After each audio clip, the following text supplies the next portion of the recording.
Shalom saudara, Kingdom Inspiration minggu ini saya beri tema privilege. Saudara, privilege dalam bahasa Indonesia artinya adalah hak istimewa yang hanya diberikan kepada sebagian kecil orang. Biasanya saudara, ketika Anda adalah nasabah di sebuah bank dan reputasi Anda bagus, mungkin Anda juga punya simpanan yang banyak, deposito yang banyak, Anda akan diberikan kartu istimewa, kartu privilege, di mana dengan kartu itu Anda punya hak istimewa. Anda tidak perlu antri misalnya. Dan juga sebagai contoh, bila mana Anda adalah seorang yang biasa berpergian naik pesawat terbang, satu saat Anda akan diberikan kartu yang istimewa. Dan kartu itu membuat Anda bisa punya keistimewaan, mungkin potongan harga, tidak antri pada saat Anda check-in, dan Anda juga bisa di bandara beristirahat atau menunggu di ruang yang bagus, yaitu lounge. Itulah keistimewaan yang diberikan kepada beberapa orang. Nah saudara, privilege ini juga diberikan kepada setiap kita sebagai orang-orang Kristen yang percaya kepada Tuhan Yesus. Sebagai orang Kristen, setiap kita mempunyai hak yang istimewa. Saya akan bacakan buat Anda kebenaran firman Tuhan yang mendasarinya. Tetapi semua orang yang menerimanya diberinya kuasa supaya menjadi anak-anak Allah, yaitu mereka yang percaya di dalam namanya. Yohanes 1 ayat 12. Saudara, menjadi anak Allah, kuasa menjadi anak Allah, itu adalah sebuah status istimewa yang diberikan kepada setiap kita. Sebuah keberadaan yang berbeda dari setiap orang di dunia ini yang tidak berstatus anak Allah. Nah, seringkali privilege sebagai anak Allah ini diartikan di mana setiap kita yang percaya menjadi orang Kristen, itu saudaraku mendapat kemudahan-kemudahan. Kita secara jasmani, saudaraku sekalian, lebih diberkati dibanding orang yang tidak percaya atau bukan orang Kristen. Kalau kita berusaha sedikit, maka kita akan memperoleh reward yang lebih besar. Dan tentu saja pengertian seperti ini tidak benar, saudara. Karena privilege atau hak istimewa sebagai anak Allah itu tidak berbicara secara khusus mengenai hal-hal yang bersifat jasmani, tetapi hal-hal yang bersifat rohani. Artinya saudaraku sekalian, ketika Anda diberikan hak istimewa sebagai anak Allah, Anda juga dianugerahkan kemampuan untuk bisa hidup sesuai kebenaran firman Tuhan. Anda kemudian saudaraku sekalian diberikan anugerah untuk mampu melakukan setiap kebenaran firman Tuhan, menjadi teladan, melakukan nilai-nilai kebenaran kerajaan surga di muka bumi ini. Itulah hak istimewa kita. Dan saya akan bacakan buat Anda satu ayat yang mendasari ini.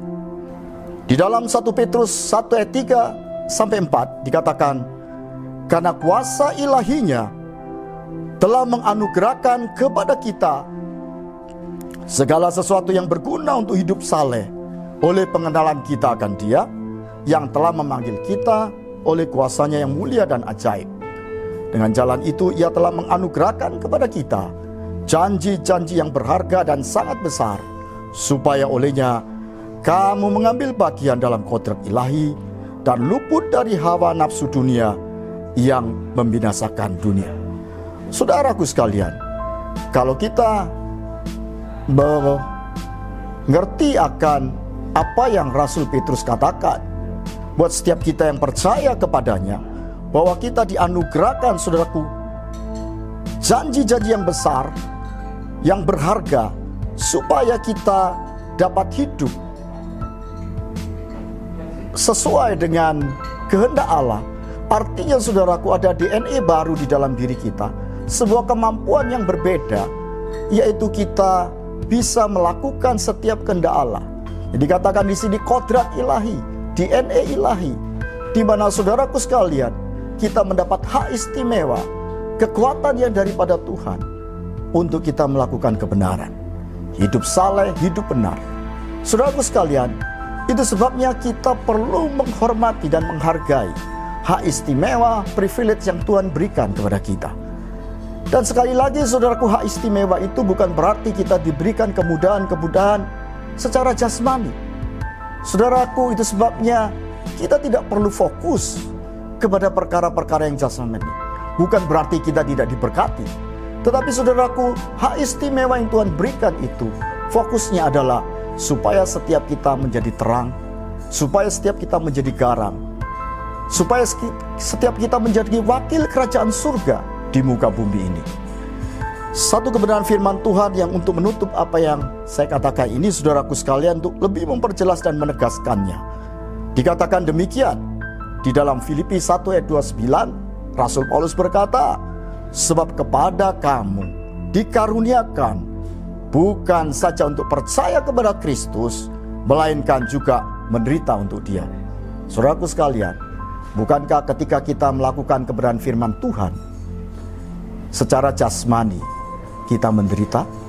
Bukankah ketika kita diperintahkan untuk mengasihi musuh kita, mengampuni musuh kita, berkorban bagi orang lain, adalah sebuah penderitaan bagi jasmani kita? Saudaraku sekalian, hak privilege, keistimewaan diberikan Tuhan supaya kita juga mampu menderita untuk Kristus. Dengan demikian saudaraku sekalian, apapun persoalan di dalam hidup Anda, apapun yang sekarang kita hadapi, kalau Tuhan memberikan hak istimewa buat kita bisa mampu melakukan setiap persoalan di dalam hidup kita dengan nilai kerajaan surga, maka saudaraku, saya percaya tidak ada persoalan apapun yang adalah kebutuhan jasmani yang seharusnya kita perlukan yang tidak Tuhan cukupi. Saya percaya kerajaan surga akan mengcover setiap kita. Sang Raja akan menolong setiap kita. Jangan pernah berfokus kepada hal yang jasmani, karena yang rohani pun Tuhan berikan kepada kita. Jadi saudara, sekali lagi, kita dikaruniakan bukan hanya percaya kepada Kristus, tapi kita diberikan hak istimewa untuk menderita bagi Dia. Semoga apa yang saya sampaikan ini menjadi inspirasi minggu ini buat Anda. Amin. Tuhan memberkati.